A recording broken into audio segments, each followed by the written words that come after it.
নিজেদের প্রথম ম্যাচে আর্জেন্টিনার কাছে ৬-০ গোলের বিশাল ব্যবধানে হেরেও কনমেবল অনূর্ধ্ব-২০ ফুটবল চ্যাম্পিয়নশিপে বাজিমাত ব্রাজিলের। নিজেদের শেষ ম্যাচে চিলিকে ৩-০ গোলে হারিয়ে একরকম নিশ্চিত করে রেখেছিল শিরোপা, কিন্তু আর্জেন্টিনার সামনে তখনও সুযোগ ছিল। শিরোপা ঘরে তুলতে তাদের জিততে হতো অন্তত ৪ গোলের ব্যবধানে, কিন্তু প্যারাগুয়ের বিপক্ষে ৩-২ গোলে হেরে সেই স্বপ্ন শেষ হয়ে যায় ক্লদিও এচেবেরির দলের। নিজেদের শেষ ম্যাচে চিলির বিপক্ষে প্রথমার্ধে কিছুটা চাপে থাকলেও দ্বিতীয়ার্ধে রীতিমতো ঝড় তোলে ব্রাজিল। ৭৩ মিনিটে ডেভিড ওয়াশিংটনের গোলে এগিয়ে যায় তারা।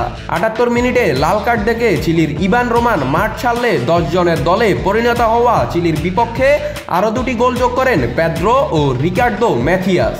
ম্যাচের শেষ পর্যায়ে ব্রাজিলের রবার্তো পিন্টো লাল কার্ড হজম করলেও তা নিয়ে ভাবতে হয়নি সেলেসাওদের। শেষে ৩-০ ব্যবধানের জয়ে ১৩ পয়েন্ট নিয়ে লিগ শেষ করে ব্রাজিল। শিরোপার আশা বাঁচিয়ে রাখতে ৪ গোলের জয় প্রয়োজন ছিল আর্জেন্টিনার, কিন্তু তার পরিবর্তে মেসির উত্তরসূরিরা পেল হারের স্বাদ। ৩০ মিনিটেই লুকা কেমেটের গোলে পিছিয়ে পড়ে দল। দ্বিতীয়ার্ধের শুরুতেই তিয়াগো ইসাইয়াসের গোলে ব্যবধান বাড়িয়ে নেয় প্যারাগুয়ে, আর তখনই প্রায় লেখা হয়ে যায় আর্জেন্টিনার হারের পিকআপ। কারণ শিরোপা জয়ের জন্য তখন আলবিসেলেস্তাদের প্রয়োজন ৬টি গোল।